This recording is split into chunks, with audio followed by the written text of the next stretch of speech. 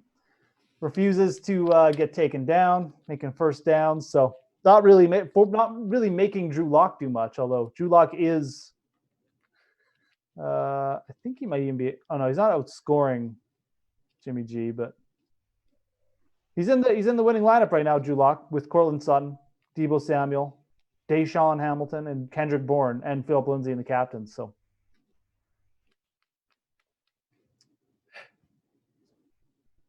Sarah Fant? No, that's Noah Fant.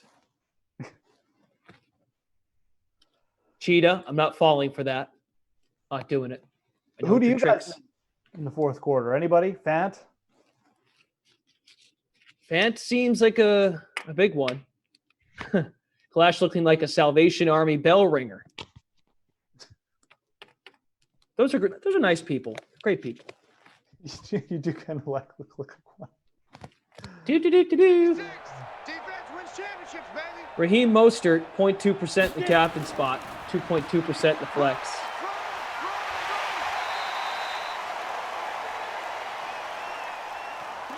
Yep. Letting his fans down again. Raheem Mostert can't get on the field. It's incredible.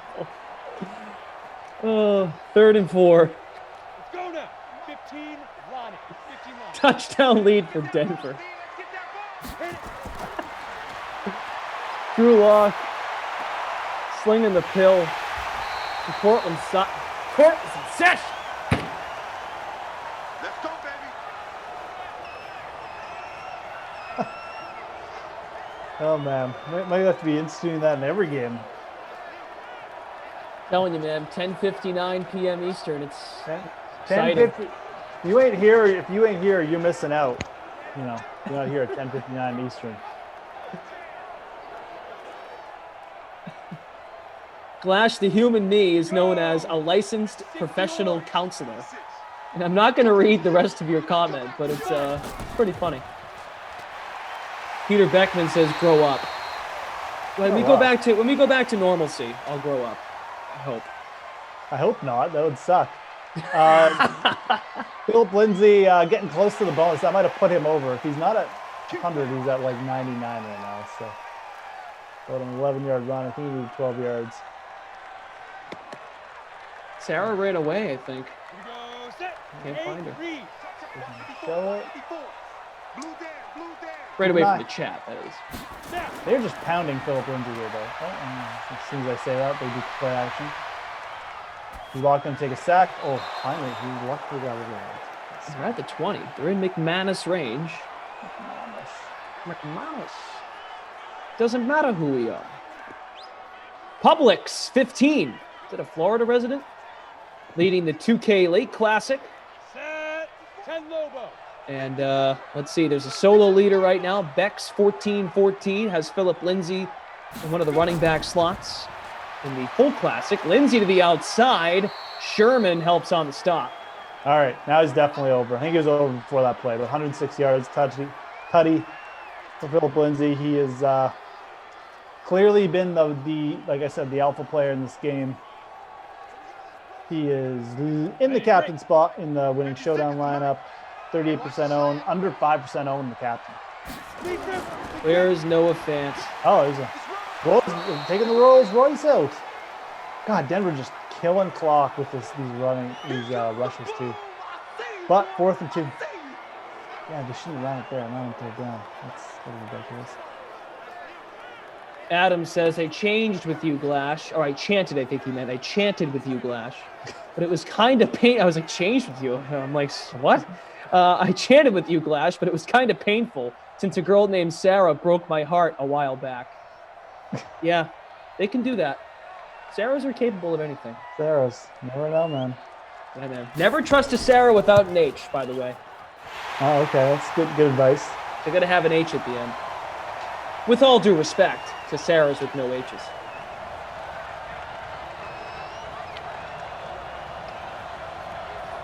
How we doing? How's everybody doing? We're past the 11 o'clock hour. Still a whole lot of game left. 1,500 plus watching. Smash the like. Hit the subscribe button as well. Anthony says, while we were chanting Sarah, Sarah was chanting cough. Did she have a cough? She wasn't coughing. Oh, that one might win the night, my friend. That comment. That was good. That's good. It's good. Bruce Almighty. Yeah, I apologize to all of the males out there that have girlfriends. And if you're chanting Sarah and you live with said girlfriend, your GFs might be curious as to why you're chanting another woman's name so late at night. It is a little suspicious. Here we go. But you all have integrity in the DK Sim fam to do the 1059 chant. Oh, man, this is a rough one for Jimmy G. Von Miller, that's how we opened the game, with a Von Miller sack. Same play, just coming from the outside. Creature from the Glass Lagoon, Ben Folds is terrific. That's the second sack for Von Miller. Miller. Here we go. Strong left. Let's make these babies cry all the way back home, yo. Yes, and the other thing that your girlfriends might be wondering is why you're yelling at a YouTube stream. That is also odd. I didn't think of that. Very, very good point by Greg Coffin. Thanks, Greg. Here we go. Johnny LaRue, Glash, my wife just rolls her eyes and says, so this is how Sarah feels every day. Yeah, that's fair. 3rd and 12. She'll get over it. That's a catch. And he got there. All right. A little light for the San Francisco 49ers. We needed that. Still need 2 scores, but they have 3 timeouts. They can get a quick one here. They need George Kittle to step up. They need a George Kittle, 50-yarder here.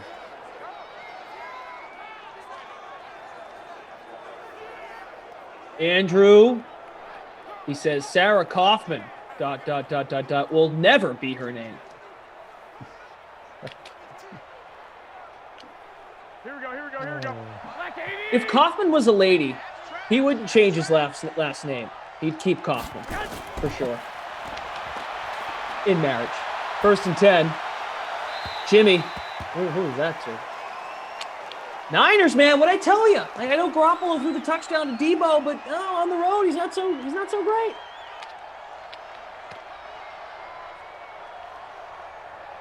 I don't know. Here we go. In the gun. Still 3 timeouts. Eric Bowling, yes. Publix makes incredible subs. There's a first. Moose call? Oh, yeah. Yep.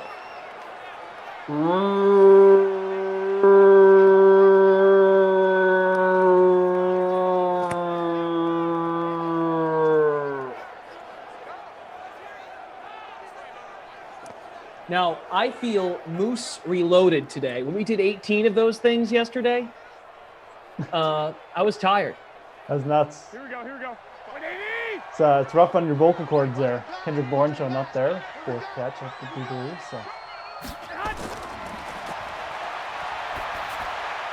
Jimmy to Coleman. There you go, to the 25. All right. Owners Kevin Coleman owners are liking this. Couple catches for some significant yards.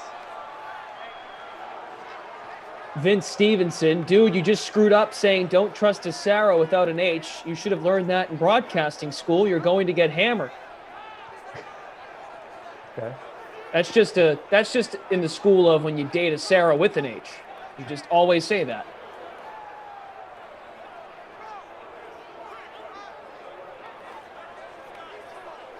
Coming down to the wire. That's also the great thing about Madden After Dark. It wraps up the full day. All the both classic contests, the 3K full gamer, and the 2K late classic, and then, of course, the showdown. Garoppolo in the gun, down 10. They've got to move here. Kittle. They've been wrapped up. They're not getting many chances to breathe. He's caught, 5 passes, but only 42 yards. Had that one big chunk play, and that's it. Jeff Bailey. Man, my wife just asked me if I was watching Star Wars. I told her that was a moose. Well, tell her it's Chewbacca. I mean, that's right. You didn't do the 6 o'clock game with me. I had I did the Browns and Saints, and it was like a Browns color orange, right, brownish color, and people actually thought I looked like a Wookiee. Oh, okay. All right. It's a good look. Yeah, great look. On the pitch, Coleman. Can he get to the outside? Oh. I think he had it. And he decided to go backwards. Chicken out. Chicken bark. San Francisco just killing themselves here, taking too much time. Can't run the ball when you're down 2 scores, 2 minutes. So we might be getting a quick end to this one. Could be. Moose Baka. Moose Baka? Moose Baka. Moose Baka. Not who's Fraba. Who's Fraba. Austin Powers in gold, member. Garoppolo to the end zone. Oh. Got it. Pushed Debo out. almost did it again. Oh. Let's see that again, please. Yeah, he was there. He got pushed out. Looked like he even might have had some room to get the feet down, but defender pushed him out smartly. Can we get a bottom angle look? I don't think he was even close. Just because I'm curious. Well, they ain't reviewing it. They're going to kick the field goal smartly. They need 2 scores, so why All right, not? still 3 timeouts. We still got a game. We got a game here. You got to make it, though. And it's good. There we go. Gold, Jay. Gold. There's gold at the end of every rainbow. Even in the snow. All right. Got to remind myself, O'Shaughnessy is not in this game. Good Irishman. Everybody, together now. Smash the like. Hit subscribe as this Madden After Dark extravaganza.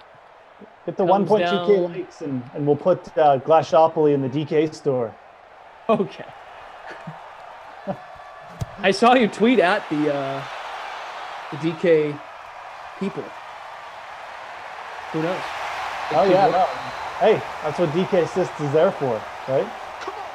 Yeah, at DK Assist. Actually, Jeff Ulrich here, big fan. Can we promote this other game? The game within the game, as we like to say, DraftKings? What Glash Opera. Here we go. 18 Gator. All right, they need 3 stops. And this one's over. Lindsey spinning. Down he goes. Timeout.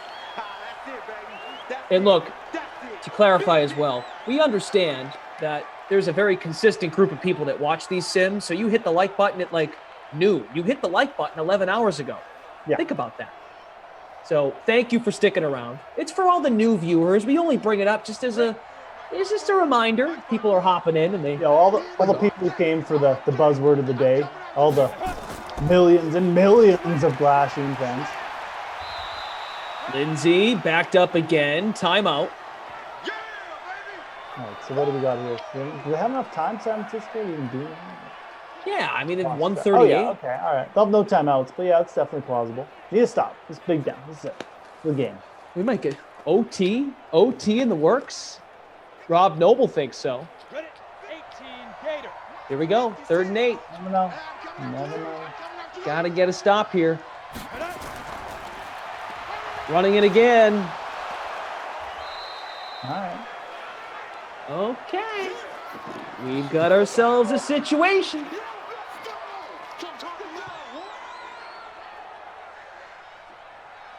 DK Sim fam. So buckle in for the final drive of regulation, at least.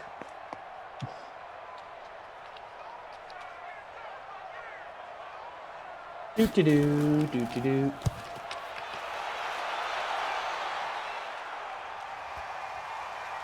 Oh no, they pin him. Oh no. Nope, touchback. Another big break for San Francisco. You can get the ball to 20, not too bad. Colby Wadman, the punter. Doable. It is doable. 1 minute 25 seconds. It's doable. And if they let Garoppolo throw the whole time, he could hit the bonus. He's at 222. Oh, okay. So it's a really big drive. Yeah, Garoppolo is. One sack would almost kill this, though. Oh my God! Was he out of bounds? Yep, he was. Oh Kittle. No! I thought that was good. Nope, he had 1 foot out. Wow. That would have been big. That would have been almost midfield right there. Would have been huge. Still at the 20. 2nd and 10. Clock doesn't move, though, which is beneficial. Middle of the field, broken up. Sheesh. And we're done playing tough at home.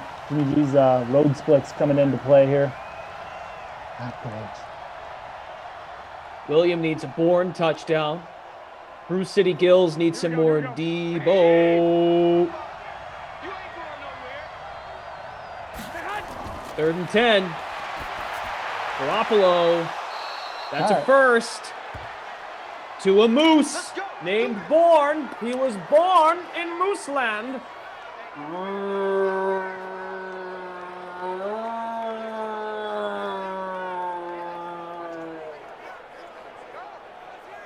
Bourne hitting the bonus. The moose bonus isn't out of the question. He's only 24 yards away.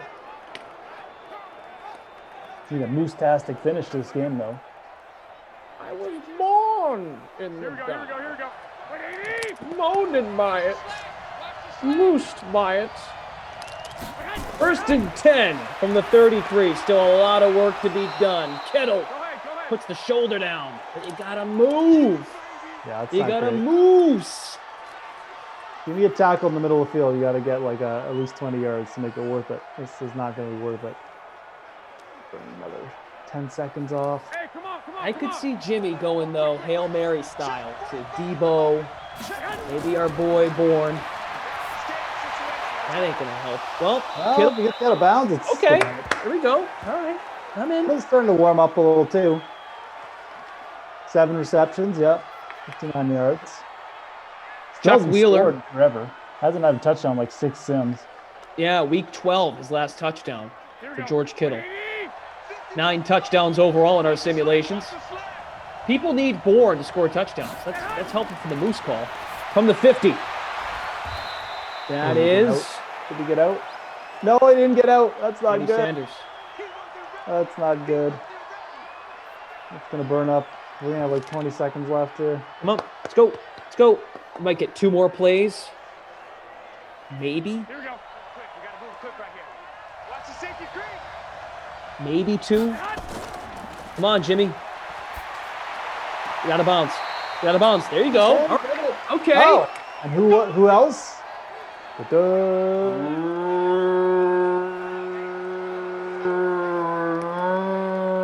Wow. Bourne gets to the bonus. You got to do a double moose call. He's only 7 yards away, so. 7 yards from the bonus. Yeah. Holy moose. That's moose-tastic. We got a game, people. First down. If they use the sidelines properly, they can maybe get 2 plays off here from the 29-yard line. They've been doing it. Like that play to Sanders was kind of unfortunate. He gets out of bounds there. They have 30 seconds. Garoppolo going right side. Oh, God. No, that's it. We're done. We're done here. Nice effort. Oh, and it was Coleman, too. Mostert would have gotten out of bounds. Yep, Mostert would have got out. It's your own fault, Kyle Shanahan. See, that's what they do. They just tease us. They're doing so well on that drive. Yeah, and, you just wait for that one little hiccup and shell blows up. Let's see what we got there. Jimmy Garoppolo just ended just to the short of the bonus. So is Bourne. It's a little disappointing, but good game for Bourne. I mean, he's definitely going to factor in with that game. Right now he's in the winning lineup. Could change, but scores are updating pretty quick. Got Lindsey in first for the showdown. 7-way tie. Garoppolo, Kittle, Samuel, Bourne, and McManus. That's 2 field goals.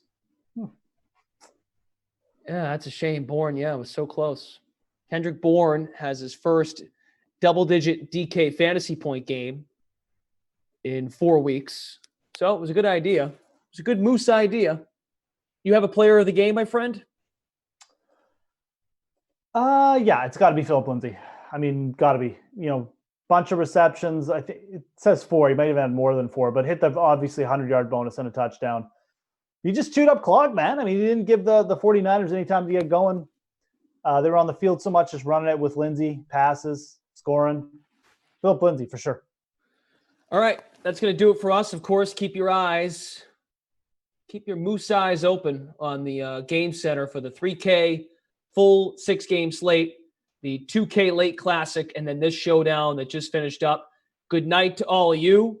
Criminal Bob, Andy Stark, Creature from the Glass Lagoon, Tank the Chai Guy, baby. Appreciate all you guys. Let's give you the rundown of games for tomorrow. Yep. At noon Eastern, Eagles at Giants. Hopefully, Emerson has his Wi-Fi all straightened out. He'll be back. For Eagles at Giants, NFC East teams getting together at noon. Seahawks at Chargers at 2, Emerson and z.thompson.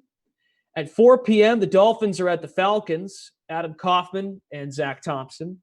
At 6 p.m., Cardinals at Texans, Kaufman and Shirag Hira. At 8 p.m.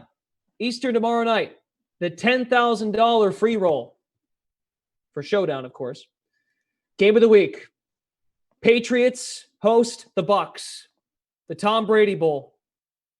The Brady Bowl. The Brady Bowl. Jeff Ulrich and I will be here for that one. And then after, we're back together, Jeff, for a Packers game. Oh, yeah. Packers at Raiders for Madden After Dark. Me and Jeff, 10 Eastern tomorrow night. Jones and having the Packers sim in like a week, so Jones in for some Aaron Rodgers. All right, that's it. That's All right, going to do it for everybody. us. Good night to all. Thank you to Michael and Brian behind the scenes for their hard work and feeding us some info. It's always good. Thank you to Jesse Cofield, who has been hanging out. She'll be back tomorrow night as well. Thanks to all of you. You guys keep coming back, and we don't take that for granted. So, Moose is out. I'm out. We'll see you tomorrow. Good night.